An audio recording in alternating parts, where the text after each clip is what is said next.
Welcome everybody to this special presentation hosted by the Emerson College Alumni Association and the Washington, D.C. Regional Alumni Chapter. I'm Christine Del Favero, Emerson College's Alumni Director, and I'm very happy you could join us tonight. Before we get started, just a few quick housekeeping notes. To minimize background noise, all attendees are in listen-only mode. That said, we encourage you to submit questions at any time during the presentation using the Q&A feature at the bottom of your screen. Following the presentation, our panelists will answer as many questions as time allows. Now it is my pleasure to introduce Peter Loge, class of '87, political veteran, George Washington University professor, and active DC alumnus. Peter?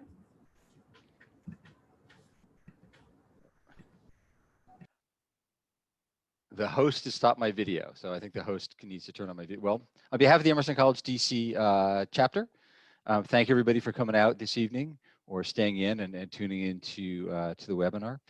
We're really happy the DC chapter can host this event.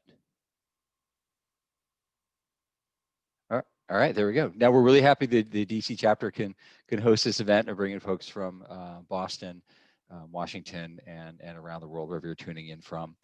I want to encourage alumni to engage with each other wherever you are. Engage in your local chapter, engage with the campus, and also engage through Emerge. Emerge is a new online community where Emersonians can connect, share, support, and celebrate each other. If you go to emerge.emerson.edu, as you see on your screen, find out what it's all about and sign up. I have to say, I've talked to a student this week through Emerge. It was really fantastic. It's a great way to remain engaged with each other and with the college. It is now my pleasure to introduce Dean Raoul Rice, Dean of the School of Communication at Emerson College, a tenured professor in the Department of Comm Studies. Before joining Emerson, before joining academia, Dean Rice worked for many years as a newspaper, television, and magazine reporter, editor for Brazilian and U.S. news organizations. As a journalist, he covered politics, sports, city news, science, environment, and other topics. I've gotten to know the Dean a bit over the past several years. He's a terrific addition to the college. We are really lucky to have him as part of the Emerson community and really pleased to have him with us tonight. So please, welcome Dean Rice. Thank you, Peter. I appreciate it. Good evening, everyone, and welcome to the third installment of Emerson College's webinar series, Election 2020, The Road to the White House. As Peter said, my name is Raoul Rice, and I have the honor of serving as the Dean of the School of Communication here at Emerson. It's also my honor to introduce the leader of tonight's discussion, Assistant Professor Spencer Kimball, who teaches political communication courses at the undergraduate and graduate levels here at Emerson.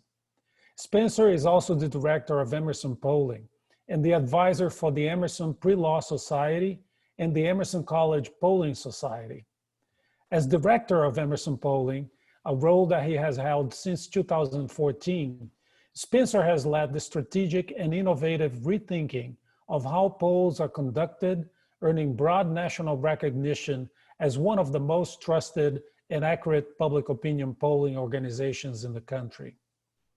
During the primaries of the 2016 US presidential race, Emerson Polling predicted the winner of 16 races in 8 states, a 94% accuracy.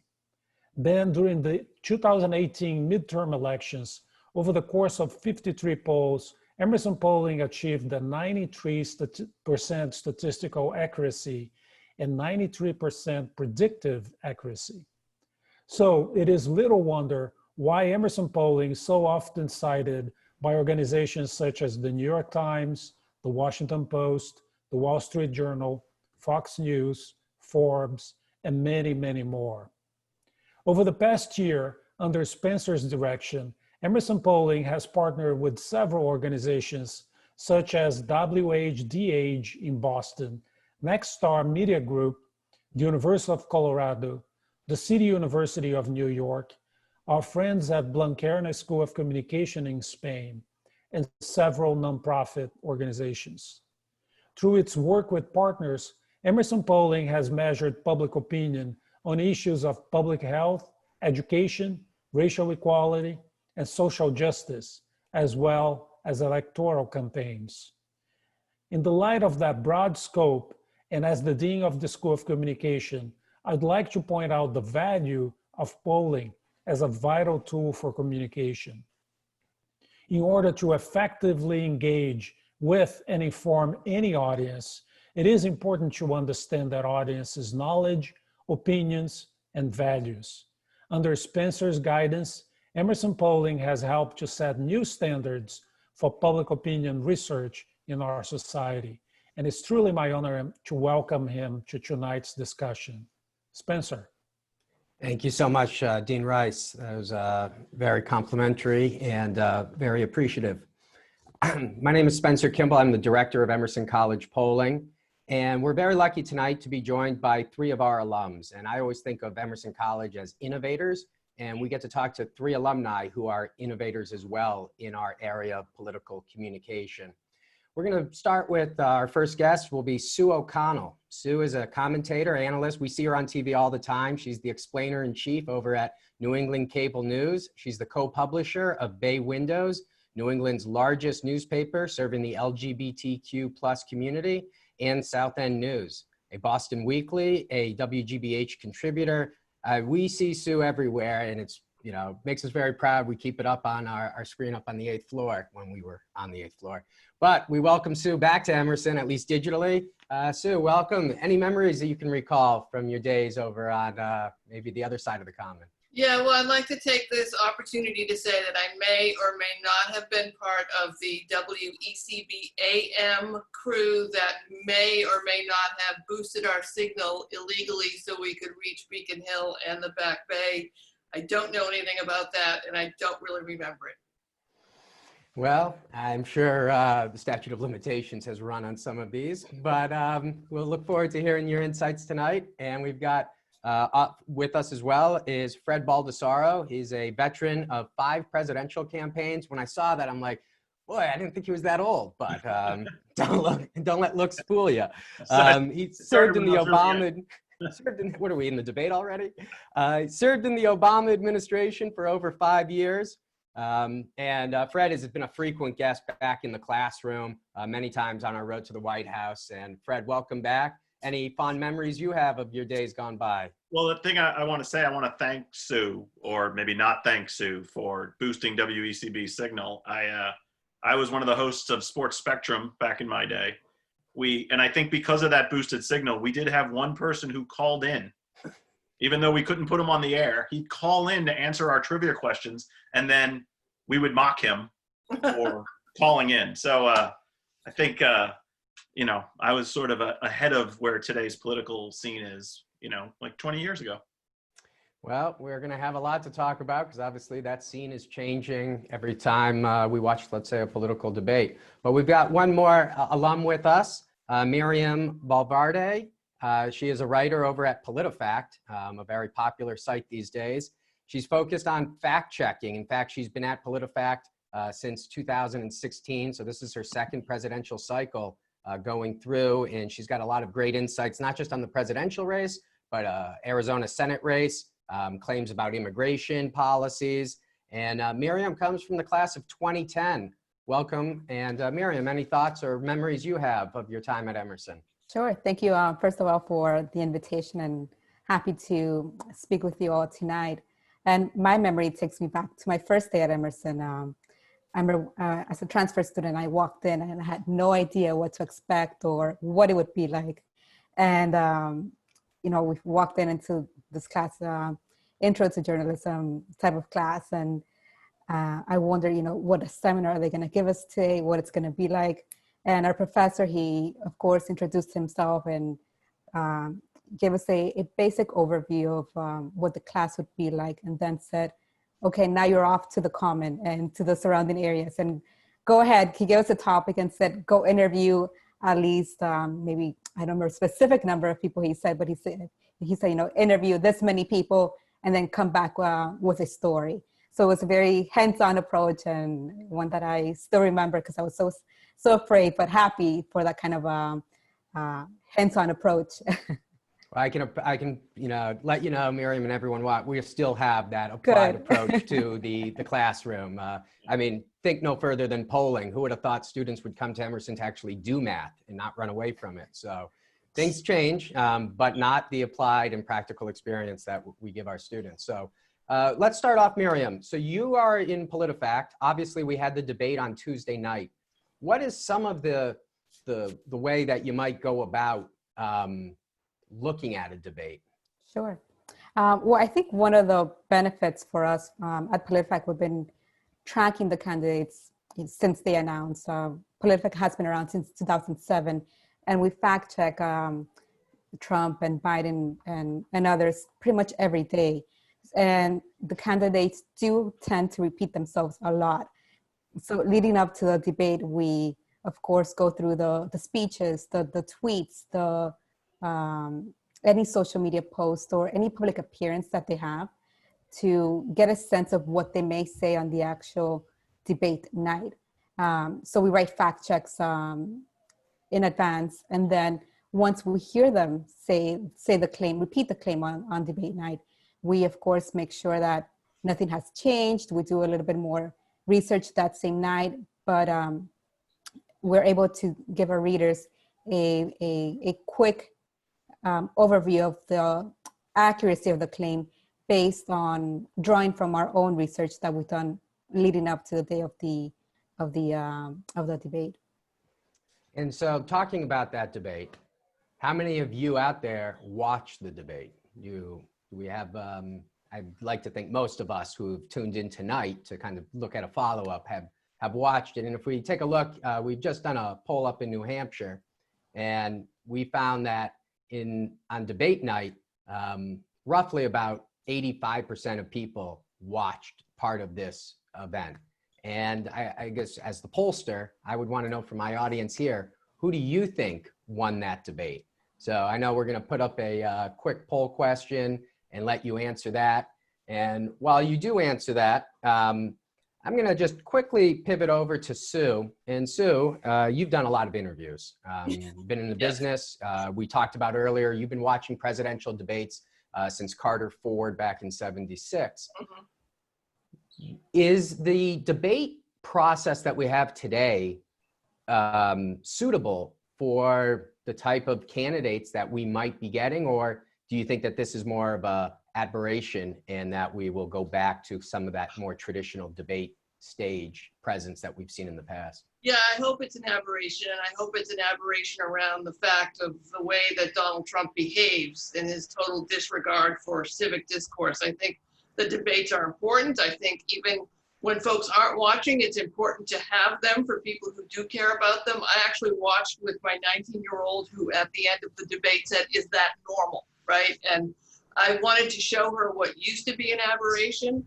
So I went back and I actually showed her the 1992 town hall meeting, which was Bill Clinton, President George H.W. Bush, and Ross Perot.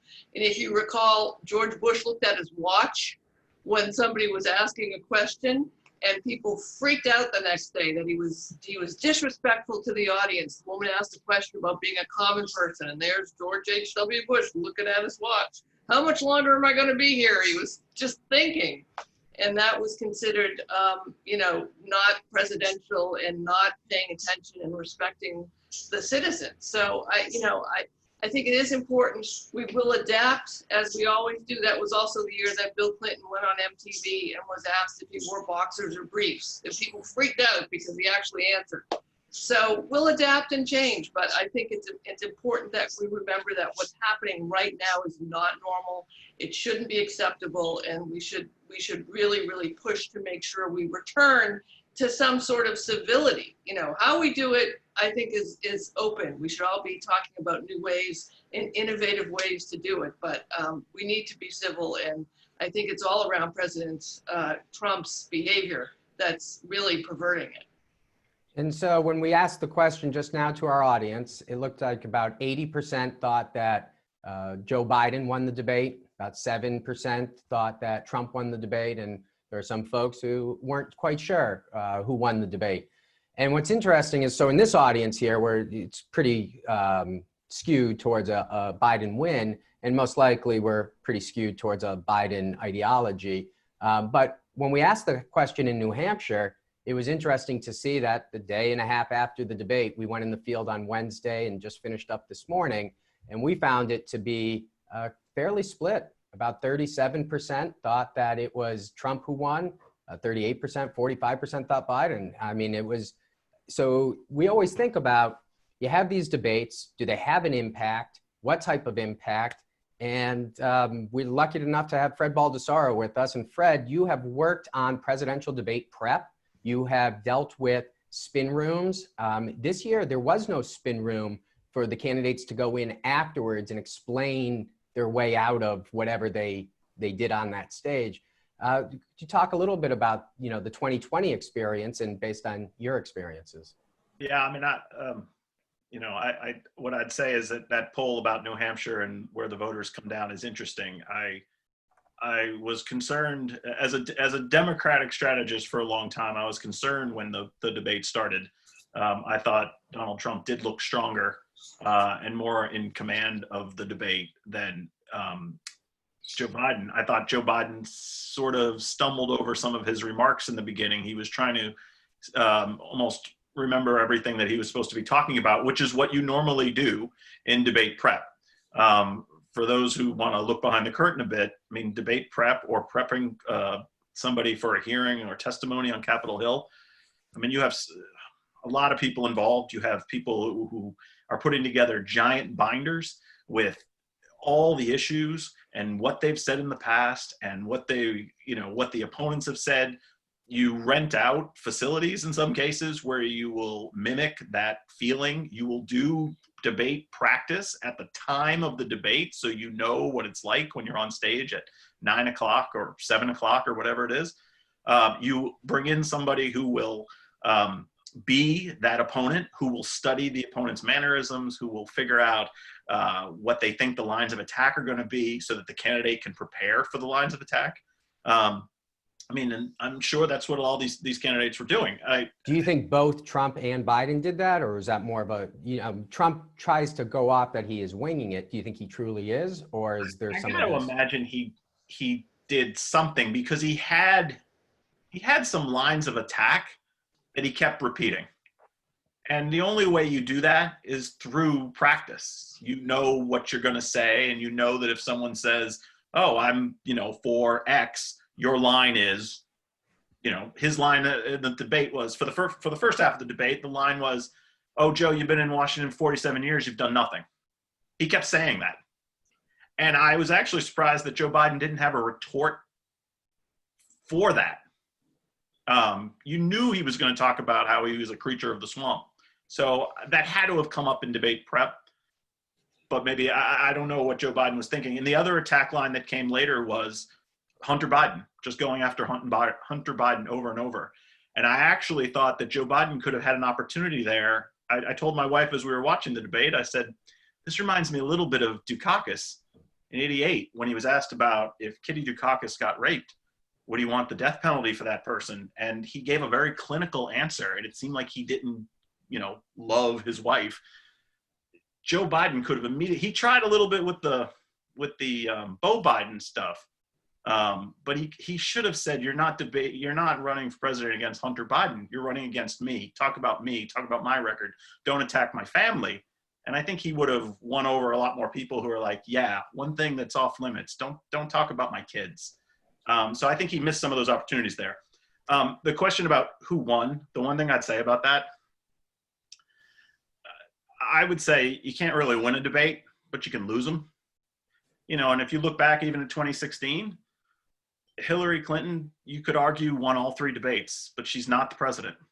So, I think people, and especially in today's news cycle, people move on faster from the debates. And do you think that might be, and Sue, you can certainly jump in on that, the news is kind of different. We don't have that press room afterwards. You don't have that kind of hubbub of all of the media coming in, the press releases and everything that goes with the spin room of debates.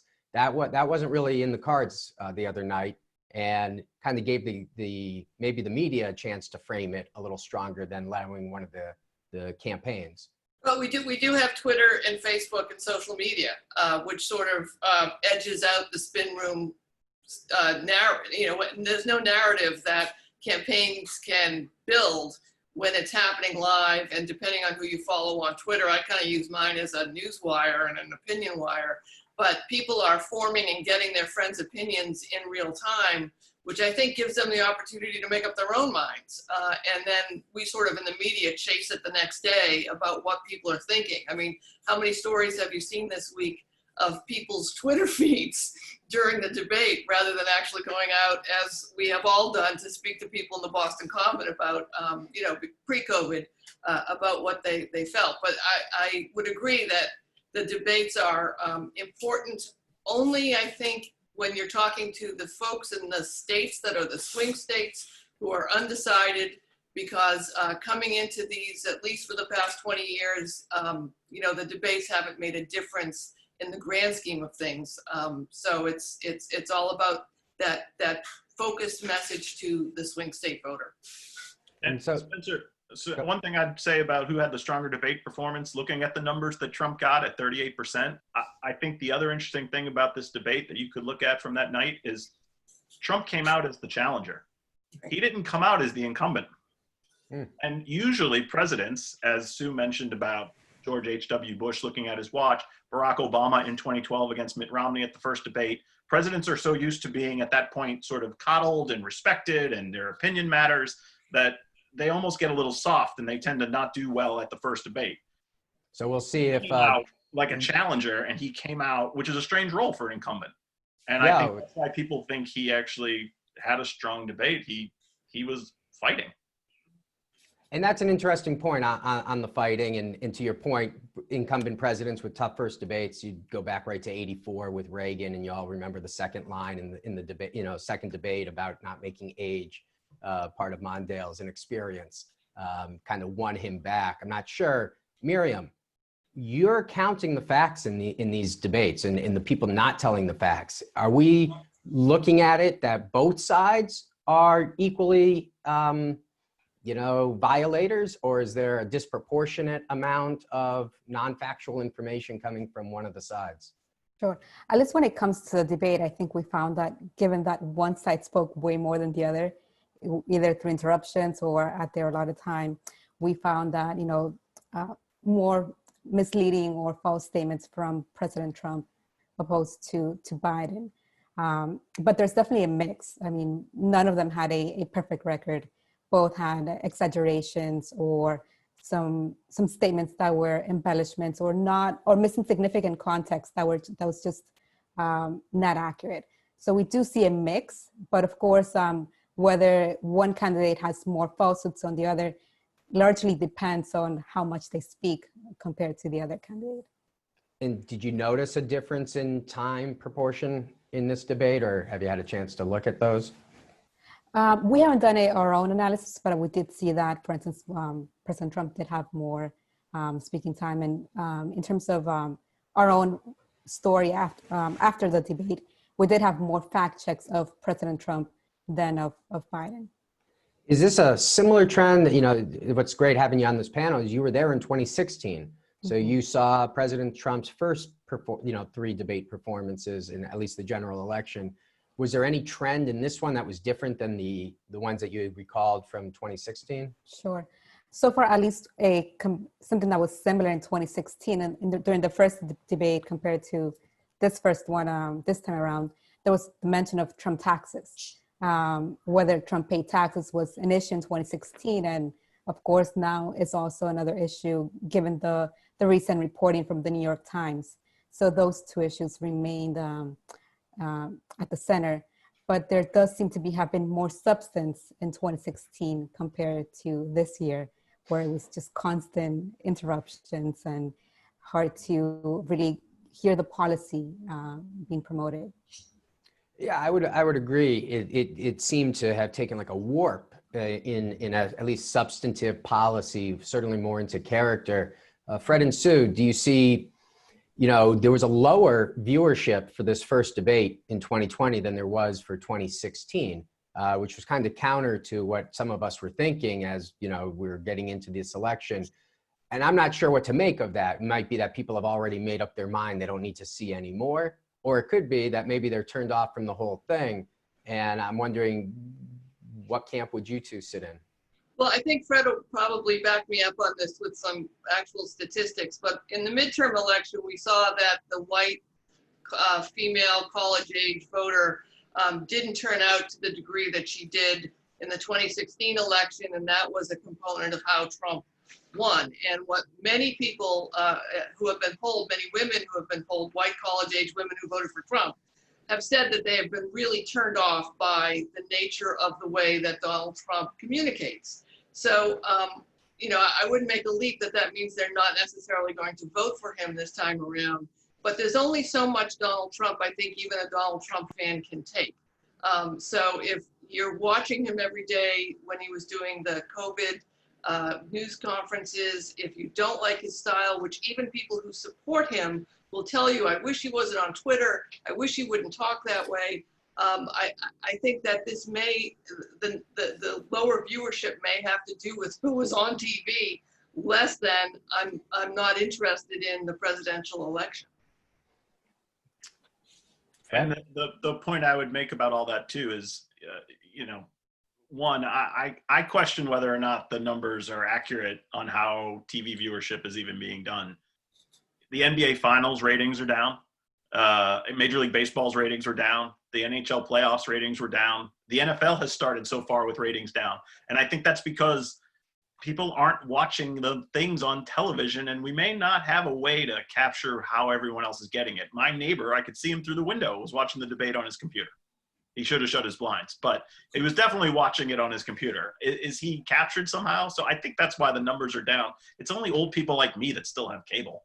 So, you know, that's how you can keep track of me.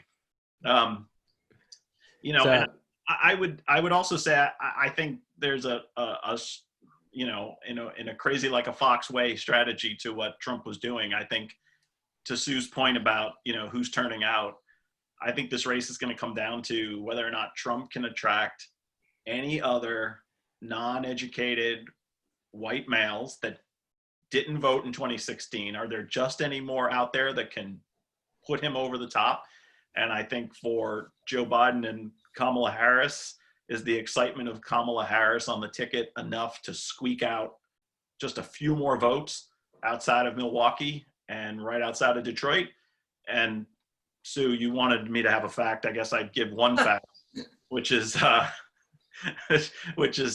Miriam, you can tell me if this fact is right, but you know, in 2016, Hillary Clinton lost many precincts in Michigan by just 3 votes. So if you can turn those people just by 3, you have a chance of winning the state. And that's what the Biden campaign will look at for Pennsylvania, Wisconsin, you know, Minnesota, all of the upper Midwest. I would say also Trump's goal is to keep some people home and keep some people disenfranchised and have some people turned off by the process to that point, because some of those areas in the swing state which voted for Obama heavily and either didn't vote for Hillary or didn't vote in the same numbers, those are the people that need to turn out to vote for Biden-Harris to win. And if Trump is making it seem like your vote's not going to count, or the process is rigged, or all of those things, that's a way to nibble at the edges of the electorate to get to victory. And obviously, with the pandemic and the early voting and absentee voting processes, it'll be interesting to watch each state as they put together their system and their pluses and minuses. Obviously, states like Colorado, Arizona, Washington, Utah that have done mail balloting for years seem to have a leg up in this, but we'll see if a state like Massachusetts, which just broke a record for basically their primary just last month, will have that type of turnout for the general election. But let's flip now to, so we're up in New Hampshire, and I think there's a drastic difference or an important difference between 2016 and 2020. And you see in New Hampshire, it was really close in 2016. In fact, it was the closest for a Republican since Bush won it. George Bush won it in 2000. So it'd been basically 20 years. And you had candidates like Mitt Romney and John McCain, who were fairly moderate candidates. They would lose to Obama by 4 or 5 points up in the state. John Kerry carried the state. So all of a sudden in 2016, it was interesting that New Hampshire tightened up as opposed to, you know, Massachusetts, which kind of expanded for Clinton. And we know that this year the Democrats put a lot of money into New Hampshire. They've now out-registered Republicans for the first time in a decade. And if we jump to our next slide, we'll take a look at our poll results. And you'll notice that Joe Biden in this poll has a 7-point lead. And you might say to yourself, Spence, I remember your polling. I remember Emerson polling in 2016. And I could have sworn Clinton had a very similar lead. And if we jump to the next slide, you'll see we kind of give you that trajectory of what happened. So this is our 2016 polling in New Hampshire. And if you look, there is 2 third-party candidates, Jill Stein and Gary Johnson. And you don't really, we do have third-party candidates, but not of the stature, in my opinion, of Gary Johnson. But if you look at the Gary Johnson vote, he's taking 14% and 10% up until basically the last 3 weeks before the election. And that vote starts to melt. Where does that vote melt to? As we can see, it melts over to Trump. He starts taking his 36. If you watch, Johnson goes down to 6. Trump comes up. And Clinton takes a little bit from Stein, but her numbers stay pretty steady. And it was the melt, in my opinion, off of Johnson that gives that movement, as opposed to this time where you see a 7-point lead. That melt needs to come directly, basically, from Biden. And it's a tougher take from the other side as opposed to the third party, which could almost be a placeholder. And so I'd like to hear your reaction to, do you find that maybe the dynamics of this race, we talk about states like Michigan, Wisconsin, these are states that go by 10,000 votes, 60,000 votes. Does that third party remember, third parties took about 7 million votes last time. Do you see that having an impact? Do we think that that vote has already been separated out? Be interested to hear thoughts on that movement. And then secondarily, it would be interesting to hear, it seems like the Republicans have put up the more ideological candidate. The Democrats have put up the moderate, which is kind of different than what we've seen in the past, and if that would have an impact as well. You know, I'd love to see a poll asking the third-party voters if they were going to vote anyway, because that's always the challenge to me when looking at the results. Were these Jill Stein voters? Were these Johnson voters? Were they going to go to the poll if their candidate wasn't there? You know, I'm always curious to what their commitment to voting in general is, or are those 5% in New Hampshire from 2016 in the final election? Are they just going to stay home, or are they going to go with the other third-party candidate? I mean, I know it doesn't give us a lot of bang for our buck when we poll that like that narrow, but that's the thing that at 3 o'clock in the morning, I wonder, who are those Jill Stein people going to vote for, really, if Jill wasn't on the ballot, or were they going to vote? Yeah, and I would say a couple things by looking at these numbers. I think the difference in 2016 is, at the time, Donald Trump was still new to the scene. He didn't have a record yet. He was blowing politics up. So there was some interest there. Hillary Clinton was really well known, had high negatives that she tried to overcome. We didn't know what Trump's high negatives were just yet, because he vanquished the Republican field. Coming into this election, Trump's favorability ratings are low. Joe Biden doesn't have such low numbers. He also cleared the field so much sooner than 2016, where people felt bitter about Bernie Sanders and Hillary Clinton fighting it out. And so people were kind of looking for alternatives. In this case, there hasn't been an alternative now for months. And so you really have, and I also feel like, because you're not seeing rallies on TV every day, and because you're not going out and having a chance to actually interact with them, the race is staying very static. So if you like somebody because of what you've read or seen, that's who you're staying with. I think too that the fact that, of course, the pandemic is grounding everyone, and that might have lessened the opportunity for third-party candidates to try to put their voice out there, campaign, and the resources may be more diminished compared to previous years. So I think that the overall impact of the pandemic too probably will have a significant weight compared to the trends we saw leading up to the election day in 2016. Miriam, if I can come back to the thought or kind of Sue raised, did you find that more people were coming to your website this debate? Did you have any potential statistics on traffic, what people were looking for compared to previous debates, just to kind of get a level of engagement from our Sure. viewers? We don't quite yet have, I'm not quite sure what the 2016 metric was compared to this year, but we definitely do see a spike on election debate night and the day after.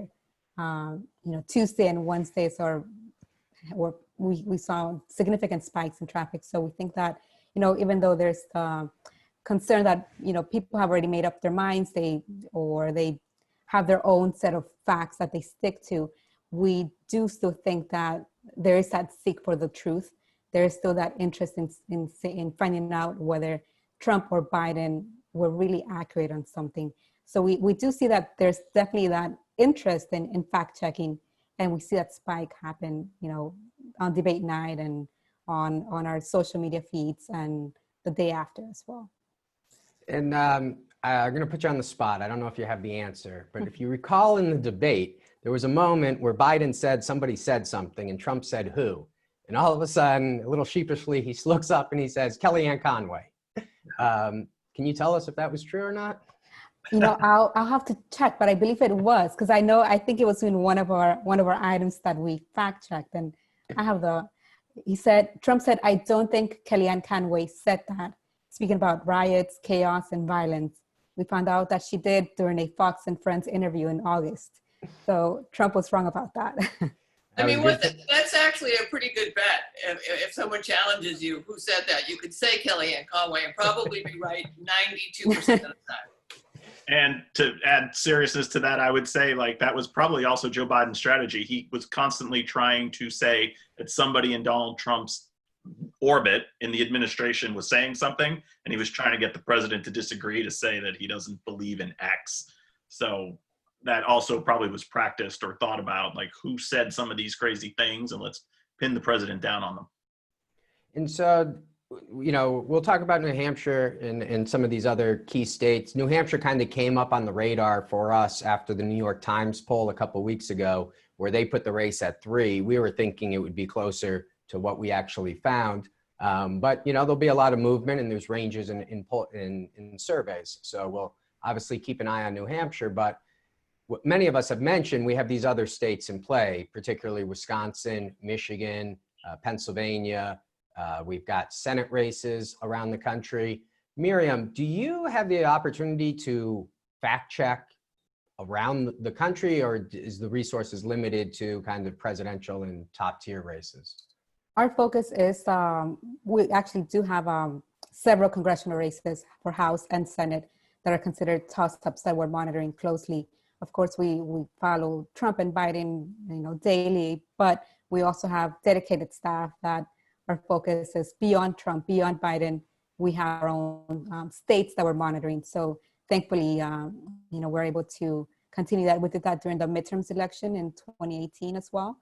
And we're happy that we can continue, of course, checking them out this time around, because they're of course also monumental, and we hear a lot of the claims too that Trump says, for instance, are echoed a lot by Republicans who are running for Senate or for the House. If they're trying to align themselves with Trump, we see them repeat those claims. So that gives us an opportunity to fact check both at the same time.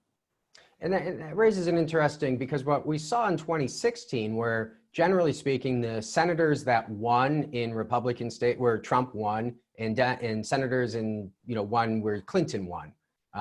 So like New Hampshire went with the Democrats and Clinton won the state. Arizona went with McCain and Trump won the state. Do you see, Sue, Fred, do you see that pattern continuing with these races, or do you think the president or Trump will have coattails? Will Biden have coattails for some of the down ballot and top tier races?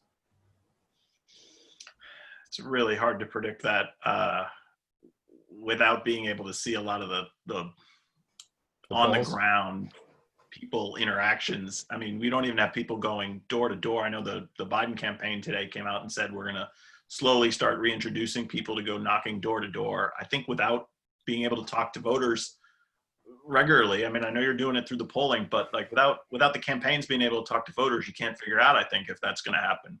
I mean, I think in general, some, political sort of history is that people like having checks and balances. So they like a divided government.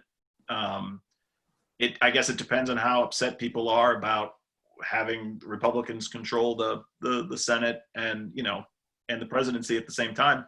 I wonder, it might be interesting, Spencer, at some point to figure out some polling around how do people feel about what they're trying to do with the Supreme Court seat, and what does that mean if they feel like they're trying to jam it in? People might vote some of those folks out to prove a point. If people are happy about that, they may keep them in. Yeah, it is interesting that for basically Trump's third election, so 2016, 2018, 2020, one of the planks in the part of the platform is the Supreme Court for each one. Do you think that's a benefit for Trump? Do you think having the Supreme Court in 2016 as part of the campaign, in 2018 he had the Kavanaugh, which may have cut both ways. Now he's got Ruth Bader Ginsburg's seat, and that might cut both ways. Any thoughts on how the Supreme Court is going to play, as it did in 2016? Some thought a pivotal role to kind of see past some of Trump's issues and looking at the importance of the court.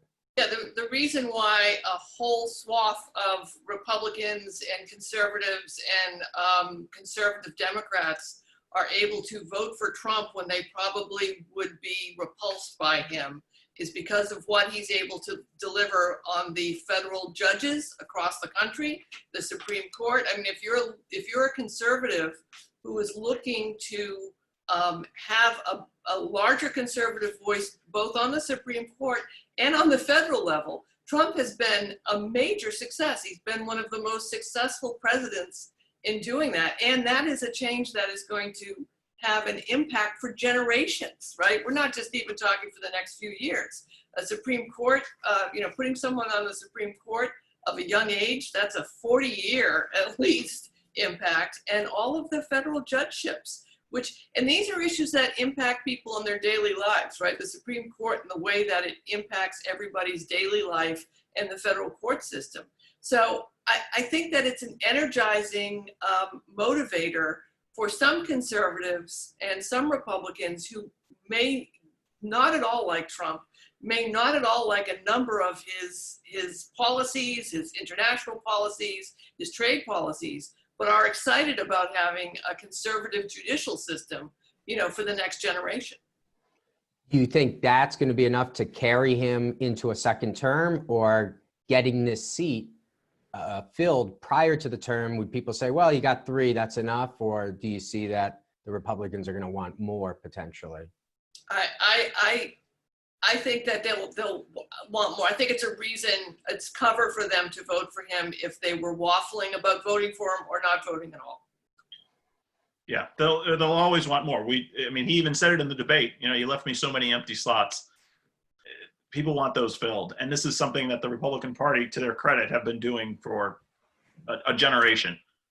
And they're finally seeing the fruits of that work, and now getting to nominate all these people and put them on the court.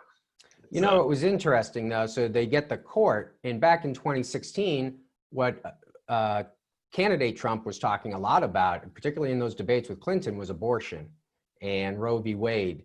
And it was interesting in this last debate, when the issue of Roe v. Wade came up, all of a sudden that was not on the ticket for 2020. And he really backed off from that. I presume that's because he's looking at, the suburban vote potentially. I actually thought he was confused when he said it wasn't on the ballot. I think he really thought it wasn't on the ballot. I don't think that he was looking at it as an ideological issue, that it's on the ballot because the Supreme Court's open. And I really took him at his word on that one. That's true. He could be literal and be like, the ballot is me and you, Joe. I see. Could be. Well, you never know. Miscommunication. We sometimes try to read between the lines, and that's where we can make some mistakes. But in this last slide, as you take a look here in New Hampshire, look what happened as far as the vote totals of 2008 and 2012 that Obama was able to reach. Clinton runs a good race, and she runs a pretty good race around the country. if you use John Kerry numbers. But you got to remember, Barack Obama shattered the voting record in 2008. He shattered it so badly that he came up 5 million votes short in 2012. So it's a very high standard for even, like a Joe Biden to try to catch up on. Do you see that Obama coalition coming back now in 2020 after it has basically been gone since 2012? I mean, I would say this is something that the Democrats have, I was involved in the 2008 election. I was in the administration during 2012. What I would tell you is that the Democratic Party has been looking at the demographics of this country. I mean, you could actually argue the George W. Bush administration was looking at the demographics of this country changing and seeing that whites eventually were not going to be the minority. And there was a real effort to bring together all the other minorities who will become the majority. And if we can convince them to vote for Barack Obama, then we've got it. And then that coalition will just stay together in perpetuity. And I mean, you see it didn't even stay together completely for 2012. It sort of fell apart in 2016. And, I actually am surprised that Joe Biden didn't sort of embrace Barack Obama more in the debate to keep that coalition going. I think there's still, people are hesitant to change. And I think the fact that there's eventually this seismic shift going to change in the way people are, registered to vote. I think the whites are still the majority at the moment. And Trump tapped into that in 2016 in a way that Hillary Clinton just assumed maybe that they could keep the Obama coalition together. To your point, New Hampshire, Wisconsin, Iowa, that whole Midwestern, you're looking at a roughly 90% white turnout in those states. And so, yes, there's diversity in lots of parts of the country, and there's different types of diversity. But as far as racial makeup goes, those areas of the country are significantly different than, let's say, the Sun Belt region. So we have a question from our participants, and we're going to come back to some other questions. But the one that our participant wants to know is any suggestions, maybe from Sue, what Steve Scully can do in 2 weeks on that debate stage. We're going to have, I believe we're going to have another debate. We have the vice presidential debate on Thursday, and then we'll have the presidential debates coming back at us. Any recommendations, thoughts? Chris Wallace, the only thing that I think Chris Wallace did was that he was surprised that Donald Trump showed up. Who knew Donald Trump was going to act like that? What a surprise. I think everyone feels for him. Being a moderator is a terrible job under any circumstances. I try to avoid it as often as possible, although I'm doing one next week. This next, it's a town meeting. So that's different. And everybody behaves differently when they're with people they don't know, right? So Donald Trump and Joe Biden are going to be in some sort of audience with real human beings, real citizens, and that public pressure, that psychological pressure to behave, I think will be on him. And listen, if I were advising President Trump, I would just tell him to get out of Joe Biden's way, right? I agree with Fred that Joe Biden did not launch very strongly in the debate. And had Trump just let Joe Biden talk, who knows what we'd be talking about today? Because Joe, I kept seeing him grab for that thread, and then it would, there it goes. So if I think that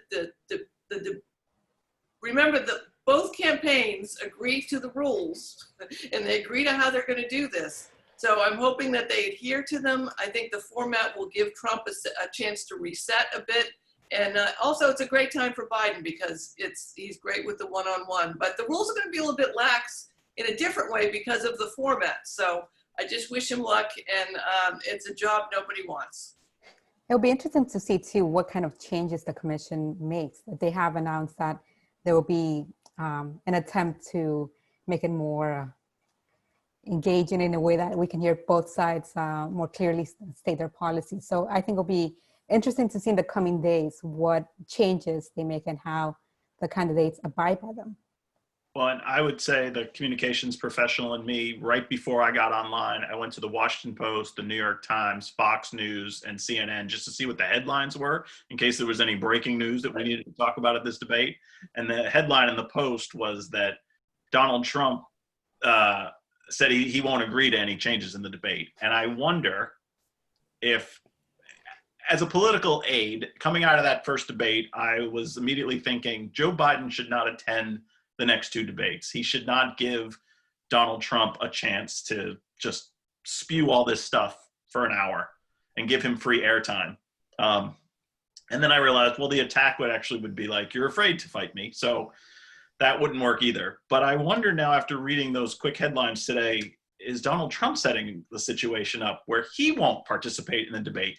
And I wonder if he won't participate in the debate because where I give Donald Trump like high marks is he has figured out, unlike any other president has figured out, how to talk unfiltered to his audience. He skips the media. He puts things directly out on Twitter. He has interviews with friendly sources.